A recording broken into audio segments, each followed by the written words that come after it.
And it is book number 6, chapter 10, verse number 1. We start today. So, beforehand, we heard that the Indra and all the host of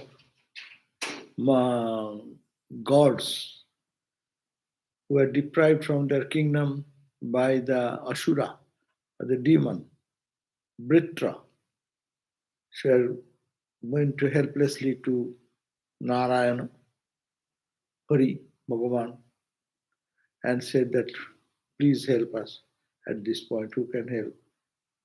We are all dethroned from our own positions and they have been captured by these demons. And then the Lord appeared. So Hari then said that you go, there is a holy man. His name is Dadichi, a great holy person who is there to sacrifice his life for the good of others. You go, he's still alive, but he's meditating and he's a very holy man because of his austerity. There is a tremendous power in his presence. And if you ask him that to sacrifice his life and allow to create a thunderbolt by the weapon, that will be the weapon to kill the Britra. And that will be generated from the bones of Dodichi. That means he will have to sacrifice himself and then it will happen. So this was the context. So it says Devas then approach then accordingly the Lord being instructing this way, Narayana instructed this way. So all the gods then went and approached the holy man, Dodichi, whose bone will be the used as preparing the weapon which can only kill the demon Britra. And how? Because it's the power of austerity. So much austerity Dodichi says has done, and his dedication will be good for the whole world because the gods will get restored in their own positions and demons will be just killed. So Hari, the cause of this universe, verse number 1, 10th chapter. So Devas now went back, went to the great, imagine that great says Dadichi. So why, when he went, all of them went away, when the Narayana who appeared before them just disappeared again. After giving this blessing, this is the way you go and you approach Dadichi to sacrifice his body for the good cause of these gods, and he disappeared.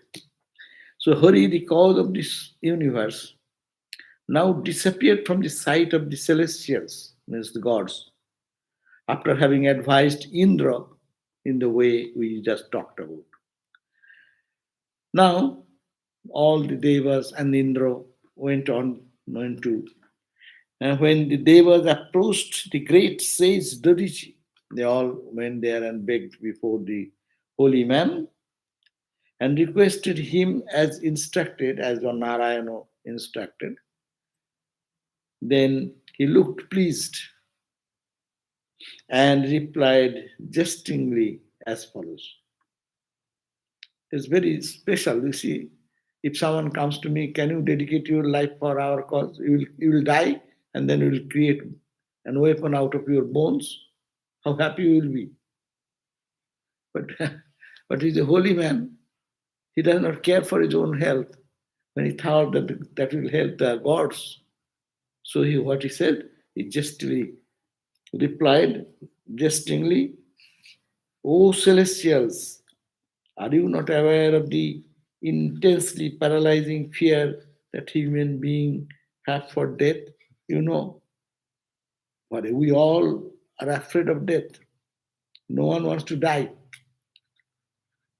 Though we are old, where memory is failing, or still I want to live more. So that is a tendency, everyone, not to die, deathless.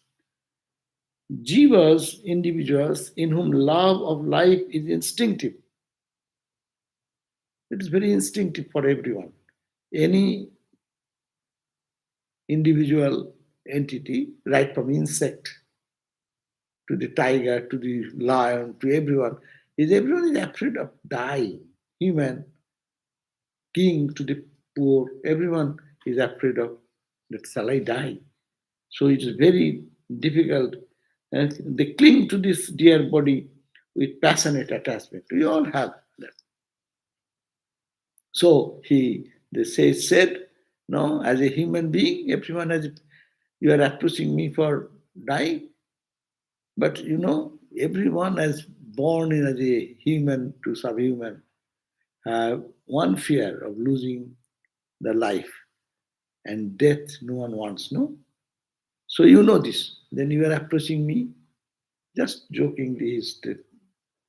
The devas, the gods, then replied, "O great one, for person like you, greatly reputed for your holiness, for nobility of your actions, and for your universal love, what is there too difficult to give away as gift? It is maybe for general people, but you are such a great and noble spiritual personality. You have done so much of austerities and meditation, and you have detached from the body.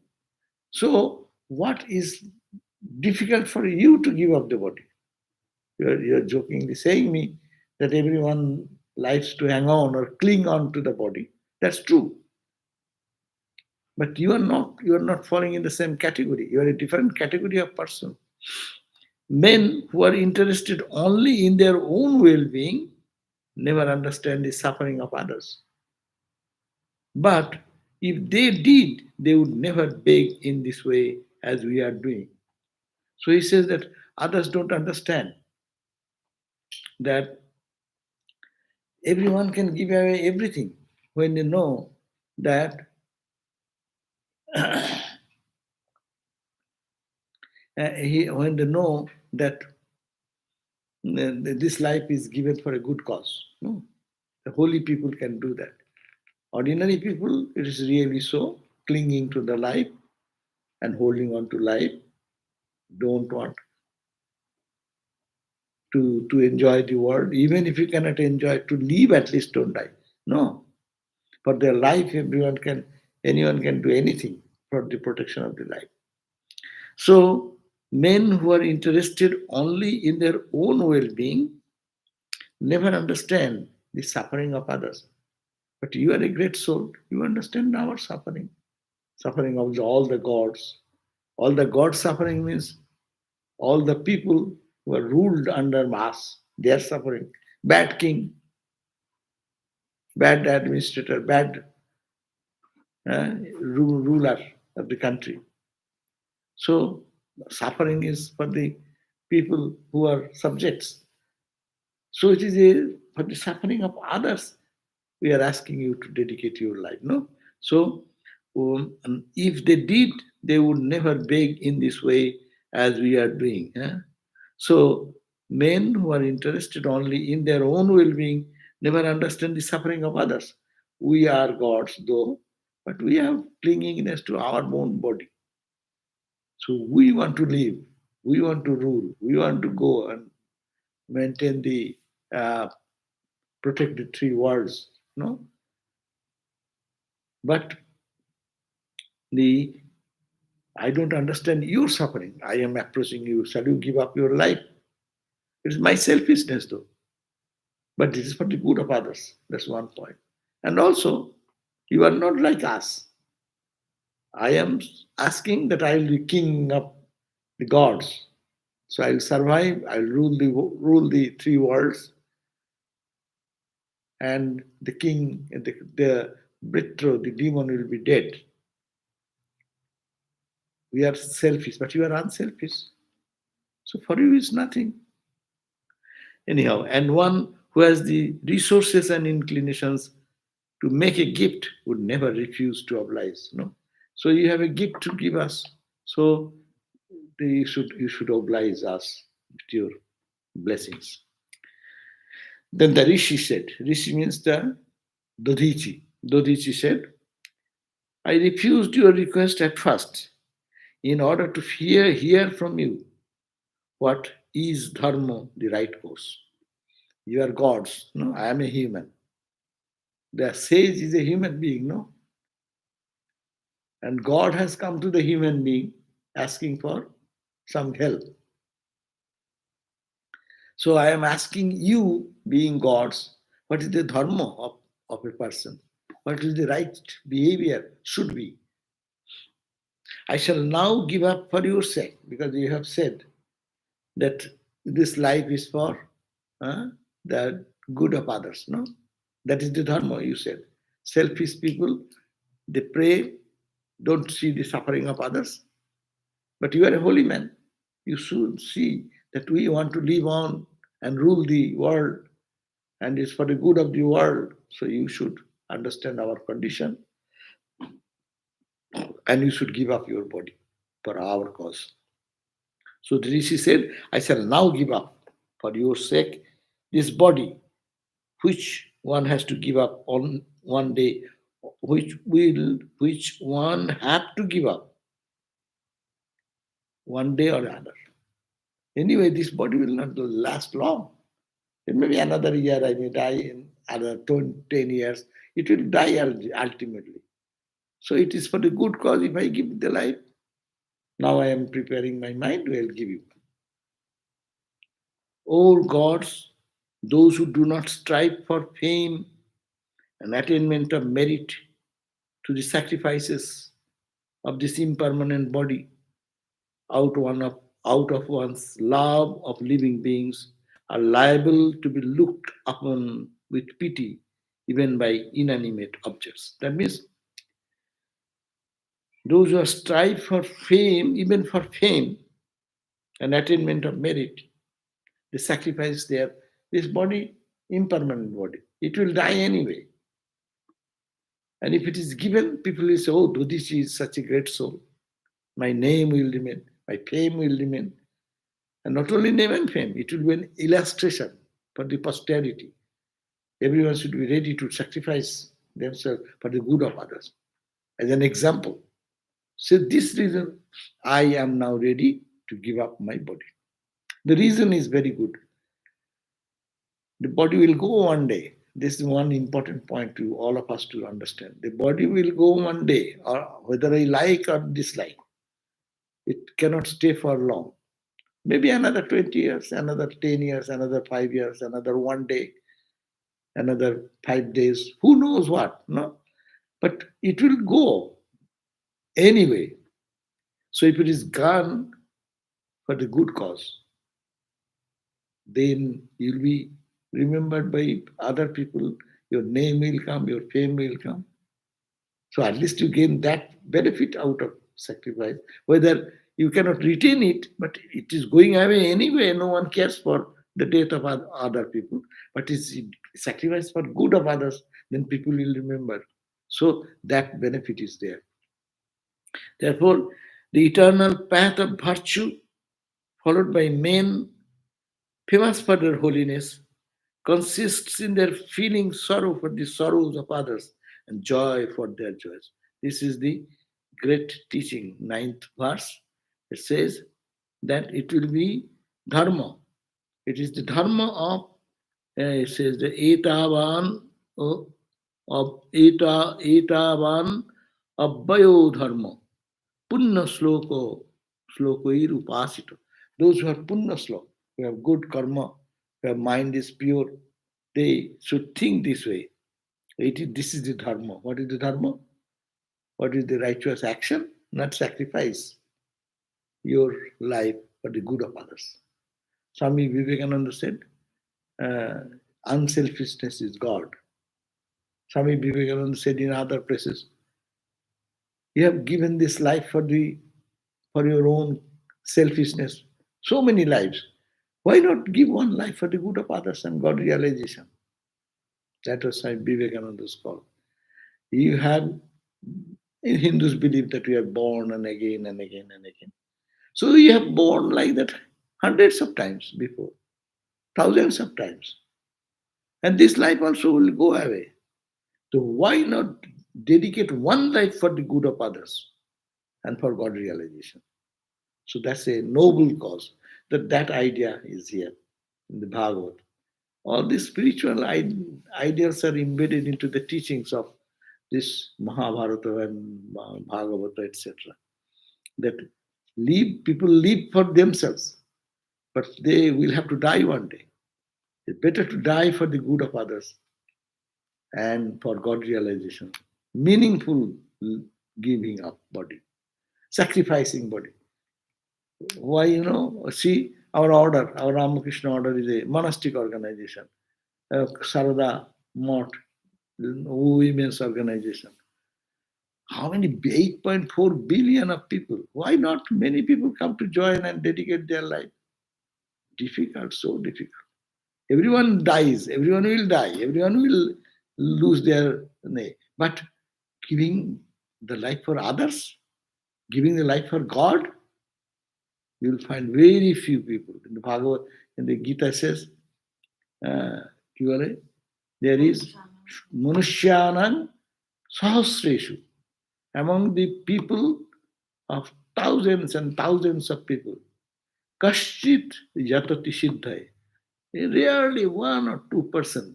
After thousands and thousands of people, 1 or 2 people are fortunate.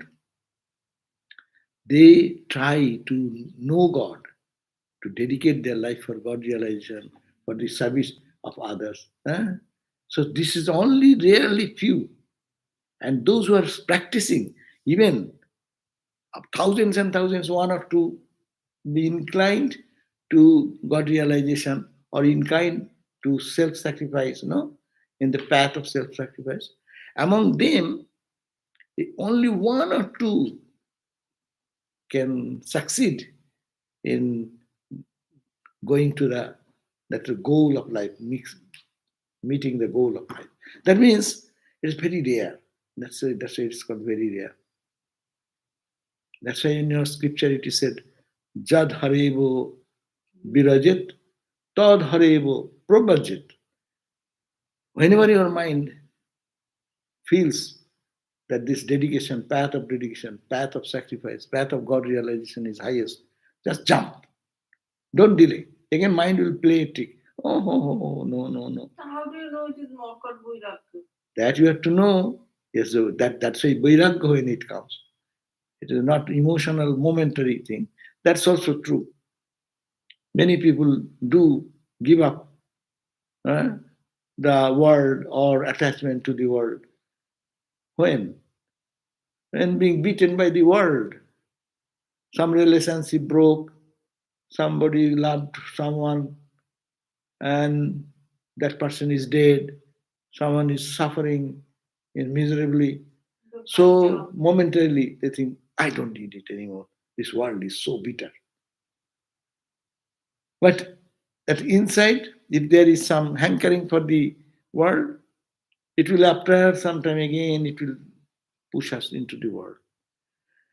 But at least a good thing is that whenever that desire arises, the sacrifice, Swami Vivekananda says, renunciation and sacrifice is the 2 national goals of India, the 2 national ideal, Indian ideal. It's called renunciation and service. Beautiful word. He's just making a succinct expression. The national goal of India to thousands of years is 2 things. One is renunciation and service. You renounce your life and serve the humanity. Serve the humanity. You may not have money, but you can pray for them. You have nothing to do. Just do your meditation and create positive vibration in the society. It will reduce the brutality which is going on. If many people are really thinking of holy thoughts, that holy thought would have counteracted the negative thoughts.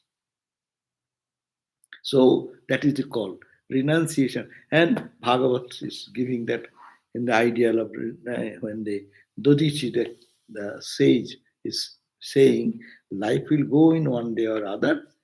It is they live who live for others. Swami Vivekananda says, they live, they only live who live for others. Others are dead, more than dead. Vivekananda's words are very powerful, and he himself lived that life. He used to cry for the suffering of others, and he used to enjoy the joy of others. That means there is that unity in diversity, unity in these varieties. And goal of life is to sacrifice, sacrifice, sacrifice. Nothing great happens in the world without sacrifice. Look at that. Even simple example, you are cooking nice meal. So starting from planning and shopping and purchasing and then what is called the preparing and frying and doing all these things, it takes such a long time. Uh, Sacrifice. You sacrifice so much time to give some joy to yourself and to others. So much sacrifice. Even for day-to-day living, we need sacrifice, sacrifice, sacrifice. That's why those who live for others, they live. Others are more than dead. Swami Vivekananda says. They're living in the world, they're earning money, they're going for all other fun and joy of life, but they are dead, dead in the spiritual yeah, awakening. So the eternal path of virtue, followed by men famous for their holiness, consists in their feeling, they feel the sorrow for the sorrows of others and feels the joy for the joys of others. It is indeed a tragedy, it is indeed a pity that man fails to do good to his fellow beings with this body which is ever threatened with death and is bound to be food for dogs, and with his wealth, children, and other resources which are transient and intrinsically worthless. After death, what happens? People accumulate their wealth, people accumulate their family, friends, and all this good. But to think what remains, what goes with us. That's why it is said that it is all meaningless living. So this sage, while dedicating his life, before that he is speaking that it is indeed a tragedy, it is indeed a pity that man fails to do good to his fellow beings with this body. This body is for doing good to others. But people fail to do that. Why? Being which is ever threatened, this body is ever threatened by death. And ultimately it becomes ashes in the cremation ground. Or there, you see, in our Indian cremation ground, people sometimes burn their body little and they go away. Then jackals and dogs, they come and bite and eat. So this is the end of the body. So giving a grim picture, saying that here in America we don't have these grim pictures. India is very grim. In the cremation ground go, you will see the son will have to do this cremation of his father or his how? He will prepare a fire with the firewood and put the body, the son will have to put the body, who is very dear to him, to detach. It's a very cruel thing. And then the son will put the fire and see the mortal body is burning to, to take away the detachment. But anyhow, so this is the, and when here we give a switch and it goes into the box and everything goes, and we don't know anything what is happening. Now But it's happening in India also. now it's happening. That is because so many people are there, they are dying where they will put. But anyway, but in physical eyes you can see that what is happening to the body. Five elements created the body, you know. So in you see, we saw because Our sadhus, when the holy, all the monks, they also die. We have a place in our Belur Mott, Holy Land, one corner kept for the burning the body. They prepare beautiful platform of firewood, and then put the dead body as if he's. That's a beautiful Indian style is beautiful. They say they take the body to give a bath as if he is going back to his own home, eternal home. Give the body a good bath, then smear with sandal paste and new clothing, and because he's a monk, he will be given some begging things. They'll be given some cloth, Gedua cloth, and a begging bowl. There will be some fruits or something. They will give it. No, as it as a time of monastic vows, it happens. Our monks and nuns, they take a shower and use the new clothing of Gerua, and they are giving a begging bowl, and someone will offer give some beg to others, and they'll give some fruits and something, and then as if he is going back of the sandal paste, etc., etc., pure return journey to eternal home, and then that body is put into the fire, and others cry, but Belun Mott, we sadhu smile. We sing beautiful songs saying that, lo, lo, see, there is the abode of eternal bliss. There is a singing and dancing going on, joy eternal. All the gods and goddesses are dancing in joy. See the abode of permanent peace and permanent joy. ওই যে দেখা যায়, behold, see, Anandodham,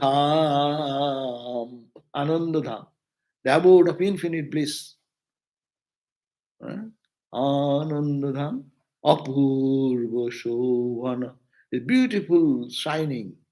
Bhavo Jalo Dhiro Pane, Jyotirmaya, beyond the waves and ocean of turmoil of life and death in the world, that abode of eternal peace. Oh, lo, see the joy, eternal joy. So, and then they sing, and then this okay. And what happens? You will see the body first, the water comes out, water element oozes out of the body in the heat. Then see all the burning of the flesh and this and that going on. So you see before your eyes, all this transformation is happening. Huh? So again and again, you see that all the five elements, air element already gone because breathing is stopped. There's the prana, air. Then water oozes from the body. Water, fire, earth, water. Taরপরে কি? Fire. The body heat merges into the heat. Already dead body becomes cool, no? Whole body becomes cool. That is the heat. What is how now you have how many? 97.8 or what? What is the temperature? 98.6. 98.7. So 98.7 will go down. There's no heat. Heat merging into the cosmic heat. Water oozing out. Water mixing into the water element, vapor. And then this all these bones and these flesh, they are all getting into burning. So it is going to the ashes. It becomes ashes. Ash is the earth element. Earth element, it goes mixes with the earth element. And the space, I am taking a space. When the body will be burned, the space goes back to the space. We have taken alone 5 items from the nature. And when you die, all the 5 items you have to return. Air, water, fire, temperature, body temperature. Air, water, fire, heat, and space. All to be given away. So whatever you took it from the earth, water, we are eating, drinking water every day. We are eating fruits and flower, whatever vegetables, etc., growing in the earth element. breathing the air, and all to be returned to their home. So then, what is this life? People get the spirit of detachment. See, this is the ultimate goal of the body. How much you praise it, how much you keep it nicely, you will have to come to the conclusion one day or other. Or today, tomorrow, after 10 years, 20 years, 30 years, 50 years, it will come. So, better to give it for good cause. That is the approach here. So, our lives also should be given like that. Give it one life for God. Give it one life for the good of others. You have enough lived for yourself. Your own joy, your own fun, your own money, your own me, mine. You have done enough and enough and enough. Now do one life for others. See what happens. So that is the call here. Now, So for that, one doesn't have to be like, even if you are a householder, you can do that. yeah, everyone can do that. The Dodichi just says he is not a saint and a monk. Munis are not normally they are householder people. They have their family life and they're retired and then step themselves into meditation and practice. Now making the thunderbolt weapon, now 11 verse, the Sukha said, the Sukadev who is narrating this story, he says, resolving thus, Dodichi united his spirit with the Supreme Lord. So what he did that Supreme Lord, God, and himself, he took his Jivatman, identified the Paramatman, and thereby left his body dead. Ramakrishna easily could take the mind from here to God. No. So he says that Jivatman individual, Dodichi, who was approached like that, and Dodichi said all these things, and he sat in meditation and put his mind into the Supreme Self, Paramatma, and thereby left his body dead. Body become dead. Because he is expert yogi. As he sat for meditation and deeply went into the identification with the Atman, Supreme Atman, and got identified there in Samadhi.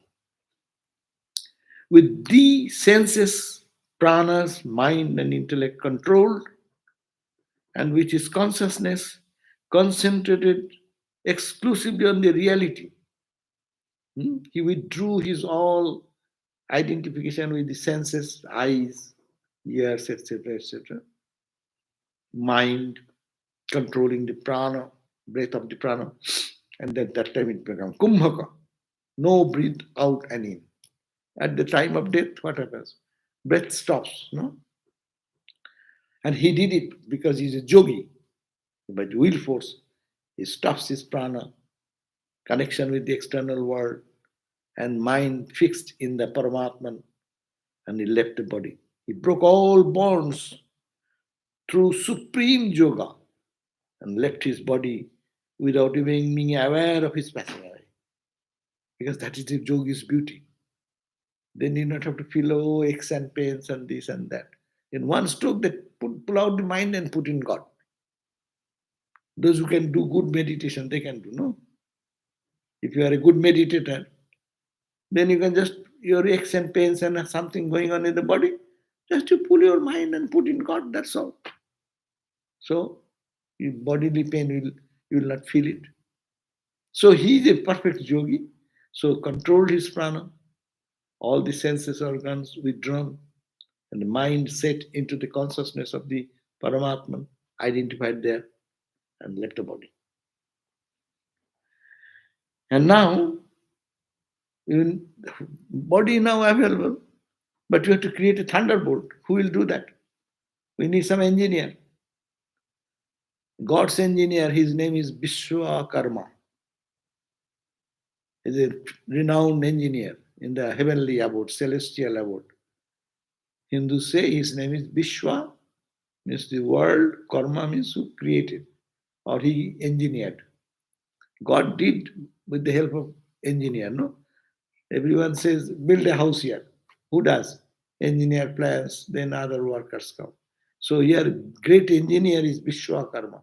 He is also a god, but he's working, looking after the engineering department of God's creation. No, so he was there.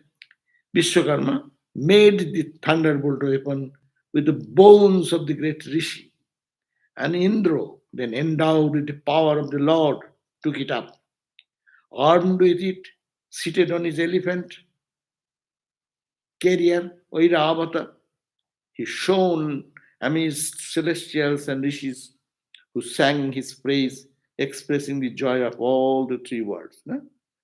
So the Indra, the king of all the gods, now got the weapon and he riding on his horse, riding on his ride is every god has one ride. Indra has the ride elephant. Elephant is big, powerful. White Huh? white elephant. White elephant. Then it will be much rare. We don't see white elephant much. But Indra is the Lord of Lords, Lord of gods, so he has white elephant. And he was shining like a joy because now he will go and fight with the Britra, the demon, and the demon will be now destroyed because he has the last weapon. Just throwing that and he will die. So now confrontation with Indra and Britra. Now weapon armed with this weapon of the dead bones of the Dodichi, the sage Dodichi, he went and confronted the Britra, the demon god. What he said? 15 verse. Like Rudra rushing at Antaka, the god of death, Indra now charged violently at Britra. He went because Britra is ruling in that position of Indra's position has been taken away by Britra. So now he went and attacked the king, which is the Britra, the demon, who was surrounded by his army of asuras. Demon is surrounded by his own army. He's a king, so king will have that protection, military, protected by military, in order to bring about his destruction. A fierce battle now took place between the gods, devas, and the asuras, the demons. So gods and demons, now they have a big fight on the bank of Narmada at the beginning of the Treta Yuga, the first Chatur Yuga, the period of 4 yugas of the present Manavatar. So these are all timing. When it happened, that it banked in the hand from this war went on the bank of this holy river called Narmada. Narmada is a holy river. It is said people go to do austere practices to Narmada for meditation and spiritual practice. So they both started fighting. The Asuras, led by his king of Asuras, Britra, and the king of the gods, Indra. Now fierce war started on the bank of the river, holy river, Narmada. Great was the wrath of Britra and of the other Asuras at the sight of the luminous form of Indra, the lord of Maruts. Wow. And Indra is accompanied by the other powerful fighters, accompanied by Rudras, Basus, Adityas, Ashini, Pitris, Maruts, Rivu, Siddhas, and Vishwadevas. These are different celestial entities who are fighters to protect the gods and God's kingdom. So Indra with his army went there, and Britra was surrounded by his own army. So both went on the bank of Narmada and have a fierce war. The army of the Asuras consisted of leaders, like they have given various names, we do not know. Hey, many names have been given, maybe 10, 20 names. The Asura's host, adorned with various decorations, unperturbed and rising fierce war cries caused great distress in the rank of the formidable forces of the Devatas by their steady and fearless charge with their weapons like mace, clubs, etc. So, but fight going on, they are trying to protect and they are going to attack. They rained on those devas cheap volleys of weapons like trident, battle axe. We do not know what are these weapons. In old days, weapons. One or two weapons we know. They say battle, the axe. In the old days, weapon. One-on-one fight. Today's is missile. Click it and it will drop. You click it, the bomb will be. So, then in early days, one-on-one fight. That was this type. So they are with a sword, with a axe, etc., covered by the vast number of arrows shot in such quick succession that each arrow touched the back end of the one in front. The devas looked like the moon and the other celestial luminaries hidden by the gathering clouds in the sky. But the expert archers on the side of the devas shattered the volley of arrows into bits even before it had reached their side. So they are giving description of the war. So their arrows before reaching, they are anti-missile, missile, anti-missile. Before the missile is trying to hit this time, they are just um, with the anti-missile, they are destroying their power. When all their arrows and other weapons were exhausted, they have limited arrows or weapons when they are exhausted. Asuras began to shower hillocks, trees, boulders towards the devas, who pulverized them in no time as they did with the weapons.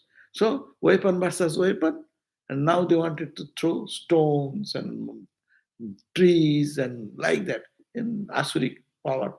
So physically they are so strong, uprooted a tree and throw like that in the early days fight. Great fear seized the Asuras.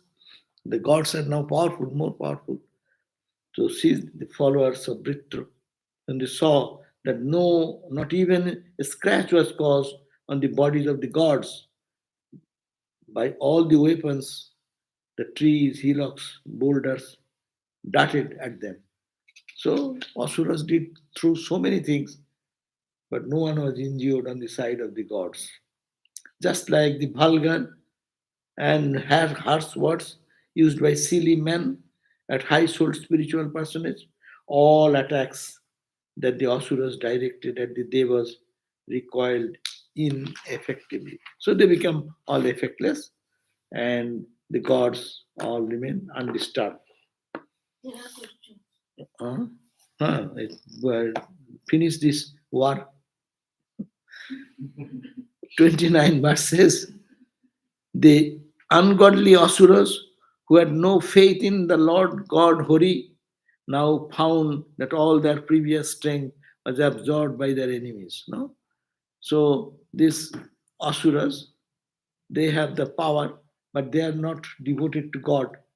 So their power is limited, and the gods are now powerful because they are supported by the Lord God, the Creator God, Narayana or Hari. Their lust for battle, therefore, has subsided, and they got ready to run away from the leader and battlefield. So they are all protecting the king, Britra, but they now lost their all weapons and powers. So they tried to fly away.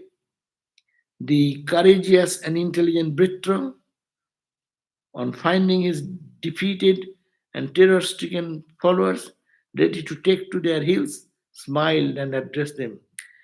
Brito addressed his men in words appropriate to occasion and sweet to the ears of the heroes. He says, "Oh, warriors like Viprochitto, Paulomi, Maya, etc., hear me. Death is sure and certain for one born as a mortal. There is no remedy laid down for it in any text. That being the case, who could not covet a death that would bring reputation in his life and happiness in the next? That means you are warriors. It is a shame that you are running away. One should not run away. Rather, you die in the war field. That is the glory of a warrior. No, warrior should not run away from the war. So he's encouraging. He's the military general. So he's asking his powerful attendants, don't go away, don't run away, fight, die in the battlefield. That is better. There are two types of death approved by the wise, but difficult to have. One being the exit from the body with the prana controlled and the mind in equipoise and concentrated to Brahman. This is one way of dying. One can put his mind into the God, into the thinking of the conscious entity within, that is God, and leave the body. They can, like Dodichi, the sage did it just now. And another other death is the field of battle. Battlefield without taking even a foot back from the enemy. So he said, don't go away. Why are you running away from the war? It is a shame to be a warrior and not to fight in the war. No? So he encouraged them. Here ends the chapter 10. Next day, Britro will hear about how Britro is powerful and how what is his excellences and how he challenged everything and he came out and he ultimately lost his war. So that will be the 11th chapter. So we'll read 11th chapter next day. So this question is there. We'll see some. Yes. This it goes on talking about how they fought further with Britain. Now the army was a failure. All the military people who are fighting, they lose their courage and strength, so they let. But now the military general is waiting to be fought, and he is the main culprit. So to kill him is the goal of the gods, to go back to their own kingdom. So that we'll read in the next line. Thank you. Om Shanti Shanti Shanti Hari Om Tat Sat Sri Ram Krishna Arpanamastu. Now we have some questions.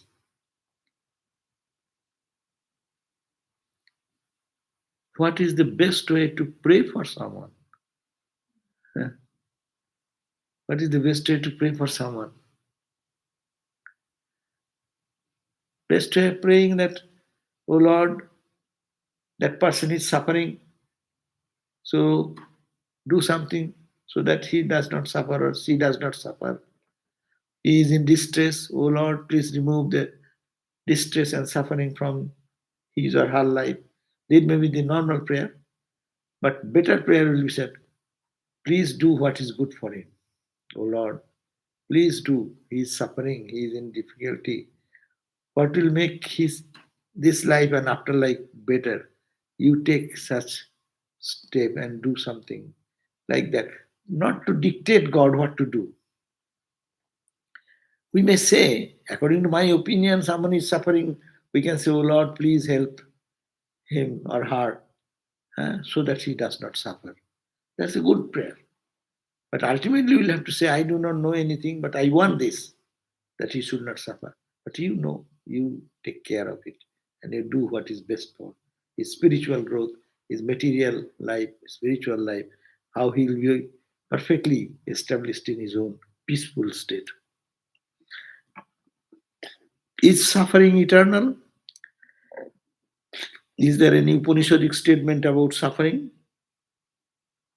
So many great souls came to the world, Buddha, Krishna, Ramakrishna, but suffering could not be eradicated.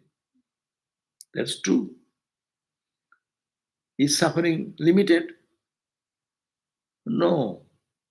The world is a mixture of suffering and joy. As long as there is little trace of joy, there is suffering. There is suffering, there is joy. It's a mixture. The world is not all joy or all suffering. No one's life is full of joy all the time, and no one's life is all the time suffering. In the suffering situation also, sometimes glimpses of joy comes, good opportunity comes. No, a person who is suffering from so many causes and suddenly see a glimpse of light also. So, in the Vedantic perspective, suffering and joy, they are so long ignorance is there, both will stay. As light and darkness will be there all the time. How long the creation is there will be light, there will be opposite. There will be good health, there will be disease. So opposites, life, there will be death. These opposites will always run. So this is the plan of the creation. I think Also, that suffering is a relative term, right? What you call suffering, I may not call suffering that one. that is true. So that Suffering, is why Upanishad always says like that everything is born in joy, nah, sustaining in that's why joy, they say and go beyond suffering and joy. Be established in ananda. They use the word ananda. Ananda is a state beyond suffering and beyond joy. Joy is temporary. Suffering is also temporary.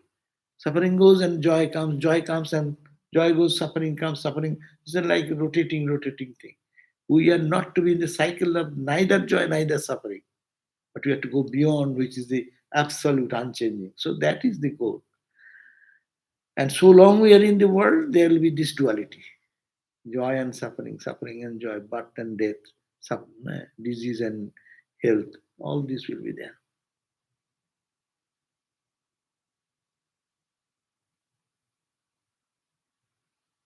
Oh, someone is saying that that this Bhagavatam playlist, that is your business.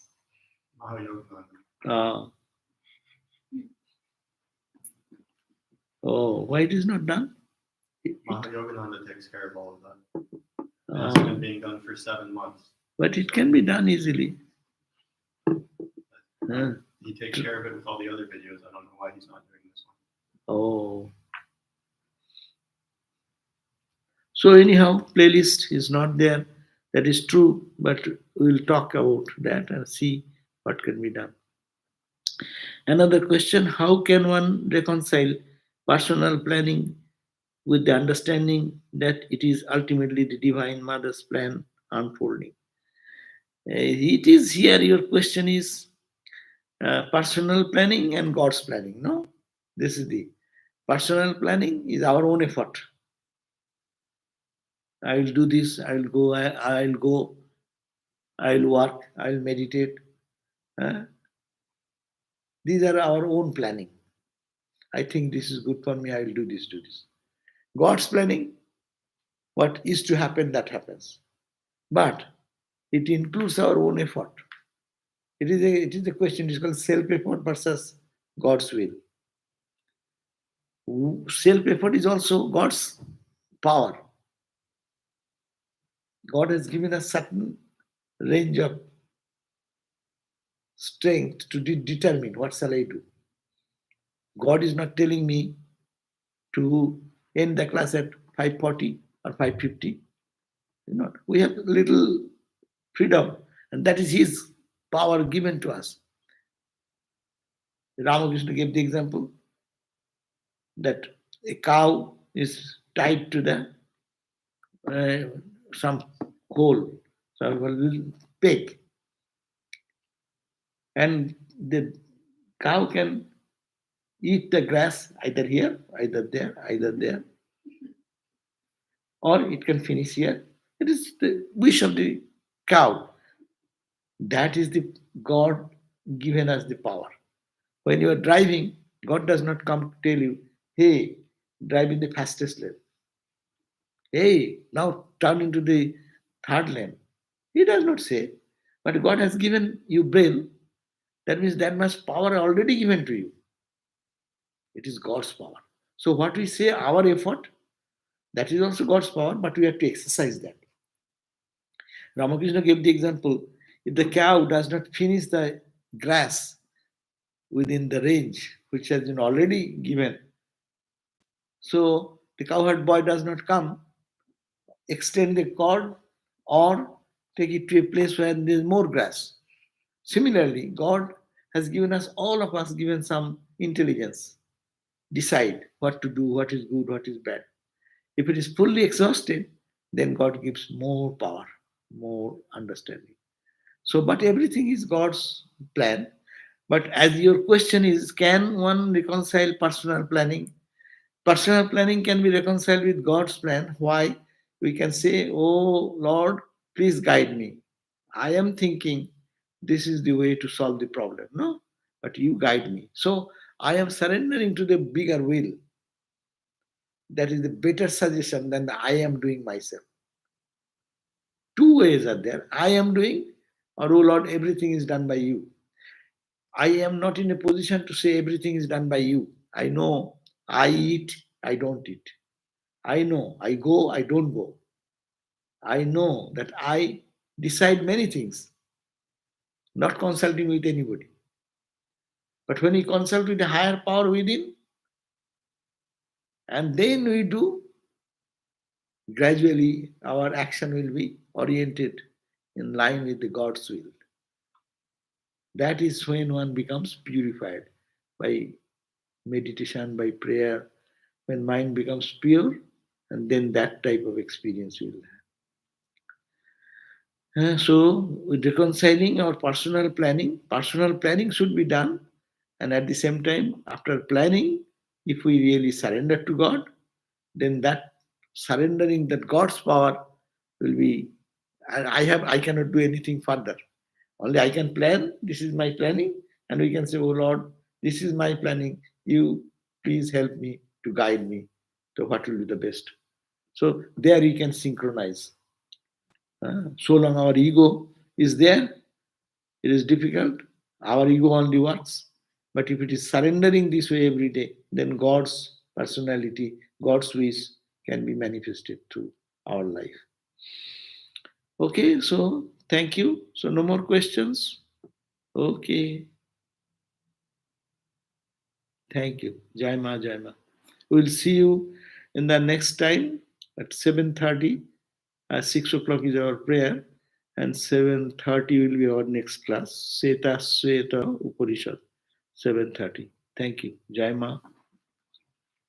Om Shanti, Shanti, Shanti.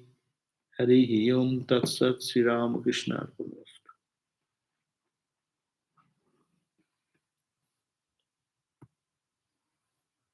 The battery going, yes.